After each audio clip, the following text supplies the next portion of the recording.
Yes. Cub, first, congrats on the victory. It looked like you're limping. How's the leg feeling? It hurts. Yeah.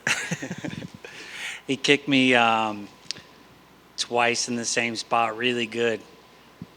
And I know everyone's trying to, just because I had knee surgery a couple years ago, everyone's like, oh, that's his weakness, kick his leg.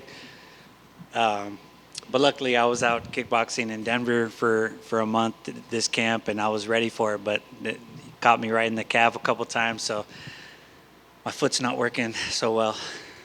Is that kind of fun to kind of know that opponents are targeting those certain things that to kind of keep it interesting, that you know what they're looking for, that you can kind of see when your opponents are keen on certain things? Is it just one of those things as experience, injuries come on and now you're seeing fighters kind of target these things?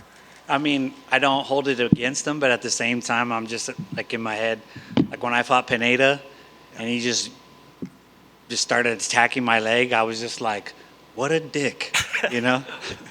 And so when I hit him and dropped him, I was like, yeah, There you go. So, but then I felt bad, and I was like messaging him like, I'm sorry, man. That's awesome. And you kind of alluded it to in the cage. They start announcing the scores. You start to clap your hands, almost like you thought that your opponent was going to get the nod, but then your name gets called. Was there an initial moment of shock? And I'm sure you're happy to get the win, but again, when you got to that point, did you think that the call was going to go to the other direction? I did. I'm always hard on myself. Sure. I didn't think I won the first round. Everyone in my corner said I did. That one was an easy one to call, and then I thought that he picked up some steam in the second, but I know I hurt him at the end of the second.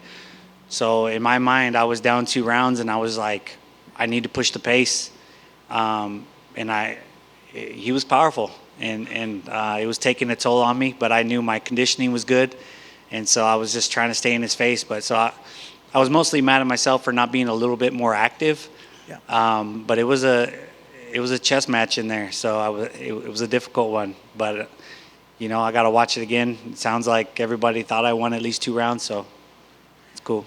Well, even, I guess, speaking to the chess match, it looked like you were employing a lot of feints and stuff in there before you actually got it. You were trying to play it a little slow. Was that part of the game plan, to just try to take it slow and try to pick your shots? Because he was a strong striker as well. But it looked like when you finally just let it go and just kind of started throwing, that you were having a lot of success. But was the game plan to try to take it a little bit slow and employ some feints and try to work it out? Yeah, because I'm at my best when I'm out there having fun, and when guys kind of sit there and they think they're going to counter strike with me, it kind of plays into my favor because I'm a little bit craftier and faster than they give me credit for sometimes.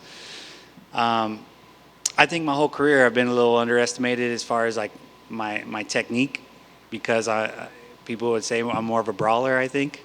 But I'm crafty, and so if I can get my fakes going and then show some speed, they'll kind of sit there and watch and try to counter me, and it usually works out in my favor. And you kind of alluded to it a little bit earlier, but was there anything that surprised you about Hakeem out there? Yeah, I thought he did a really good job of keeping his leg out there. I thought it was going to be easy to take when I watched film on him, but he kept pulling it and then countering me with kicks, and I was like, damn. I really thought I was going to be getting those easy. And so that really impressed me. And then, he showed up. He was a dog tonight. He wanted to get it. And, I wanted to trade with him, but I needed to make sure that I was getting a little bit better of him out of every exchange. Did you guys exchange any words after the fight? Yeah. I told him I'd buy him a beer after. I said I was going to give him a big hug, and he said he'd buy me a beer. That's what happened. But, it's always, he was mean mugging me, and that's kind of how I've been my whole career. Yeah. Give a little intimidation, and, there's 2 alphas out there, so, but at the end of the day, when no one falls, you got to respect that person, you're like, all right, you're cool. And then last thing for me, at the very end, after your arms are raised and you're called, the camera goes to a shot of your family. How special was it to have all the little ones there watching you and cheering you on as well? It's even sorry, there's some fans out there. Yeah, you deserved it. My kids being here is a little bit extra pressure. Yeah. But 2-0 now when they're here. So I know it's always going to be a question, but like I said, I wanted them in the building because I wanted to see them right away.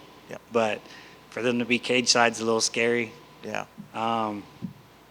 But like I said, I feel like it's important for them to see it's real life. You win, you lose. Because at this age now, they're able to fully understand what you do, you know, the wins and the losses and the damage you take, and why Daddy looks the way he does when he comes home, right? Yeah, it's kind of painting the full picture. Yeah. But yeah, I just want them to be proud of me, and you know, just know that's what I love about this sport is I'm trying to teach them. Is it like it could teach you so many lessons? You know, unfortunately, there's a lot of fighters that I don't think ever learn those lessons, but there's tons of lessons to be learned, and I'm very appreciative of that. Thanks, Cub. It was a lot of heart, man. It was a great performance. Cub, to your right over here. Just wanted to ask you a question about Vicente Luque, if I can. As a veteran fighter, you may have a perspective on this. He had a bleed on his brain after his last fight with Jeff Neal, and he was out for the full year, and there was a talk that he couldn't fight. You know, I know it takes a lot of courage to get in there, do what you guys do. But in that situation, can you imagine, as a father like he is and as a husband, that he had to go out there and fight that way with knowing that, hey, you know, the commission's going to stop the fight at the first sign of trouble, and just the courage and kind of commitment it would take for a guy to fight under those circumstances? I mean, yeah, it's terrifying. You know, there's, especially as you get older and you have kids, you're like, there's more to life. You know, I had a similar situation. I had the whole left side of my face broken. If you watch every time I fight, I always ask, can you put more Vaseline on this side? I have plates all around my face. And to go back in there 4 months after that, you're like, I could do it. That's like the craziness about us. Like, I could do it. But then when you're backstage, you're like, you better do this. You know, the reality creeps in, and you're like, man, all right, you better be sure. So I'm sure that backstage he was sweating it a little bit, but you know, that's what makes us warrior. I mean, and that's what we all got to be proud of about ourselves, is that when it comes time to it, we step up, we make the walk, we put it all on the line every time. Just one quick follow-up to that. Does it change once you get hit the first time? Like when you had your surgery and you went back in the ring, you get hit the first time. Does it go out of your mind? Does it change? Then you know, okay, I'm all right? Yeah. I mean, once you get going, for me, it's backstage. Once I flip that switch, I feel indestructible. You know, and that, for me, that's a very hard process. You know, it's like, I tell people, to try to explain to people, I didn't even like fathom that when I was younger, but like, it's like, okay, tomorrow at 6 p.m. you have a car accident, we're going to run you into a wall. And you're like, I'm pretty sure I'm going to be okay, but I might break my arm, I might get a concussion, you know? And you're like, but you're good, that's tomorrow. You have to live with that, and you have to like have that anxiety. Part of the day you're like, what? And then the other part of your day, you're like, you're fine. Like, that's what we live with, you know, and it's a heavy weight to carry. Nick Cub, second prospect in a row. For your next fight, want another prospect? You want a legend? I asked you on Wednesday, but now that it's after the fight, like, what do you want? I have no idea. I'm close to the end, you know. I'm just having fun at this point. That was my goal, to have some fun tonight. And you know, I've been fortunate to make some good money too, and make some investments. And I'm just trying to make sure that my family's taken care of. And you know, I said it earlier. I got my kids' soccer coming up. I just said I'd be an assistant coach, so I got obligations now. With your career coming close to an end, like, how do you envision? Like, do you want to fight on UFC 300? Do you want to fight in California for your last fight? Like what's a perfect swan song for Cub Swanson? But that's the thing. Like, I don't need all the attention. You know, I never really, like, I appreciate it, but that's never what I was looking for. So to have like a big thing, it's not really my number one priority. I feel like just the fights and the training and the getting through it, that was all I needed. So, I mean, But if there was anything to answer your question, a fight in Palm Springs, that would be the only thing. A fight in Palm Springs, we have a brand new arena, and to be able to bring this sport to my hometown would be pretty big. congrats. Thank you. Come over here. I don't know. I'm back here. Earlier this week, you said you wanted that Faber fight, but you don't know how realistic that was. Would you maybe entertain like a grappling match with them or something like that? Oh, for sure. That'd be fun. We both can grapple. I don't always show my grappling, but I can grapple. Awesome. And I saw you just mentioned your son's soccer is coming up and that you got the gig of assistant coach. I mean, you have a background in soccer, or what's that about? Yeah, I played my whole life, and then I played in junior college. I was on the beginning, like the statewide Olympic development program when I was young, and then I got injured, and I went to juvenile hall and kind of blew all that. And then when I got out, I went to a junior college and played when I was 17.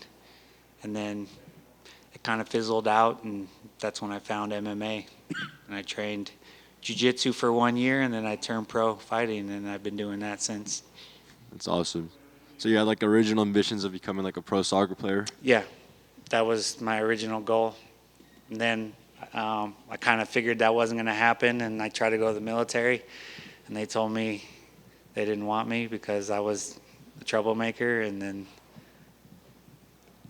MMA kind of worked out for me. Yeah, safe to say it turned out pretty well. Congratulations. Thank you. Cub, congratulations. Thank A you. book and a documentary is what I foresee for you. Is that a possibility? Yeah, that's something. I mean, honestly, I've thought about it. It'd have to be like a series, honestly, because with like my childhood and then growing up and then me getting into trouble for a few years, man, I got some stories. And I don't think it would be in just a 2-hour movie. I've cheated death multiple times, and I changed my life. It's crazy where I am now to where I was. So I hope it happens for you. And like I said, I definitely see it. And two of my favorite restaurants in Palm Springs, Lulu and Trio. okay, Have you ever eaten at either one of them? yes, at both of them. Okay. Those are a little bit newer. I go, I'm born and raised there, so yeah. But those are good spots. I like Lulu's. Well, if you ever have a fight out there afterwards, got to celebrate at Lulu or Trio. Okay, big shout out to them. Cub right here. Yeah. Going back to the movie and TV question, you've been in the game for a minute, almost 20 years, and you're about to retire. What is the message you want to send to your kids on like what it means to be great and what it means to just be somebody? That it's a heavy burden, It's crazy because when I was getting into trouble, I was like 15, 16. And then I got out of juvenile hall and I stayed straight and narrow, but I was barely making it. And then I found MMA, and then when you're 15 years old, you're trying to get respect in the street, like I'm a bad dude, and you're searching for respect, but it's so like closed-minded to where you're only thinking local. And then when I started fighting, it was like every different neighborhood in my hometown was like, yo, respect. And then I was getting respect from everybody, and I was like, wow, that's cool. They're respecting that. And then once I kept winning, I started seeing that like kids were looking up to me. And then I was like, man, am I like a role model now? It's like 22. And I remember athletes saying like, I'm not a role model. Like, just because I'm good at sports, it's not my responsibility. But I was like, man, it's a responsibility regardless. And I felt a heavy burden right away.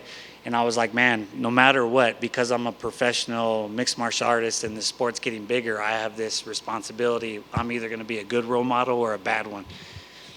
And I could pretend like it's not there, but it is. So I just try to be a good role model and try to just live the right way and do the right things and be a positive influence, because where I came from, there wasn't a whole lot of them. Thank you, and congrats on your win. Thank you.